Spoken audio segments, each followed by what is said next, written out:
Assalamualaikum warahmatullahi wabarakatuh. Kali ini saya akan share pengalaman saya bagaimana cara mengelola keuangan dengan benar. Nah, ada 3 strategi yang bisa kita gunakan dan strategi ini bisa dipakai bagi teman-teman yang profesinya sebagai pengusaha, sebagai pegawai ataupun sebagai freelancer. Jadi semuanya tetap bisa dipakai. Nah, yang pertama, buatlah minimal 3 rekening bank yang berbeda. Nah, kenapa 3? Kenapa tidak 1? Kenapa tidak 2? Karena ada tujuannya.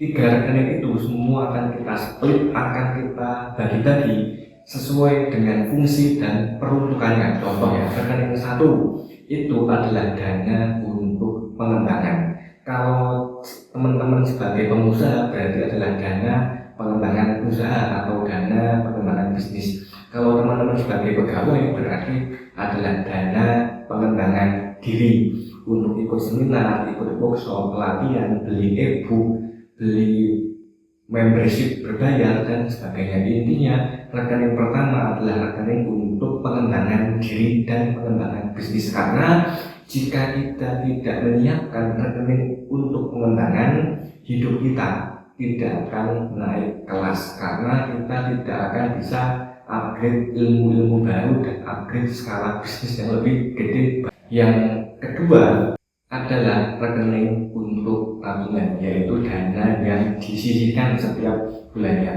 Rekening tabungan yang ngumpul itu akan kita gunakan untuk membeli rumah, membeli kendaraan, untuk biaya sekolah, untuk biaya kehidupan sehari-hari dan sebagainya, yaitu adalah rekening tabungan. Nah, yang ketiga adalah rekening dana darurat. Ini tidak boleh diambil ini untuk kasus-kasus terburuk yang mungkin terjadi di depan. Contoh, waktu kemarin kita kena coronavirus 2 tahun, jika kita tidak mempunyai dana cadangan, kita susah bertahan hidup. Kemudian jika amit-amit ada keluarga atau saudara kita yang terkena sakit, dana itu bisa kita pakai buat dana antisipasi untuk hal-hal yang tidak kita pikirkan sebelumnya. Nah, dana cadangan ini tidak harus bentuknya uang cash ya, bisa logam mulia, bisa aset kripto, aset saham dan sebagainya. Intinya harus punya dana yang di lock atau yang dikunci, yang dana itu hanya kita pakai di kondisi-kondisi yang ekstrim.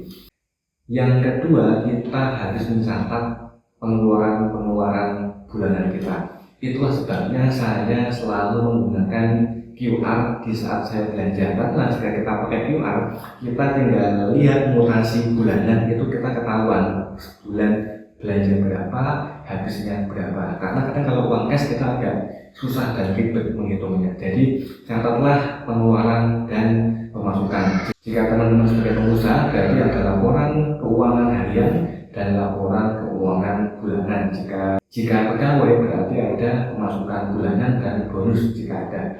Yang ketiga, ini penting, catat pertumbuhan aset kita setiap bulan. Contoh ya, kita punya 3 rekening, kita total bulan ini misalnya ada 100 juta. Lalu kita cek bulan depan nambah atau malah berkurang. Kalau nambahnya berapa, kalau kurangnya berapa.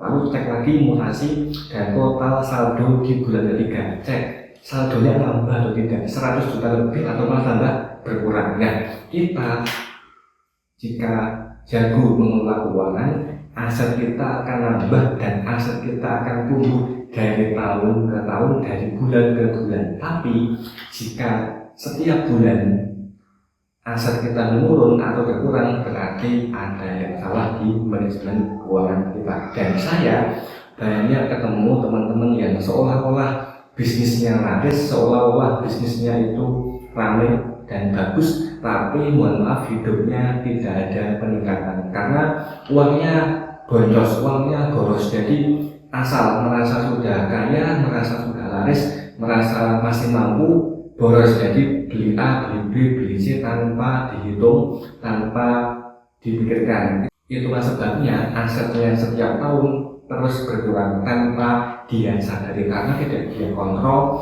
dan tidak dia cek per bulannya. Itulah 3 tips simpel bagaimana cara kita mengelola keuangan, mulai dari membuat minimal 3 rekening dengan peruntukan yang berbeda, lalu catat setiap pemasukan dan pengeluaran, dan yang ketiga, hitung penambahan atau pengurangan aset setiap bulannya. Terima kasih, semoga bermanfaat. Assalamualaikum warahmatullahi wabarakatuh.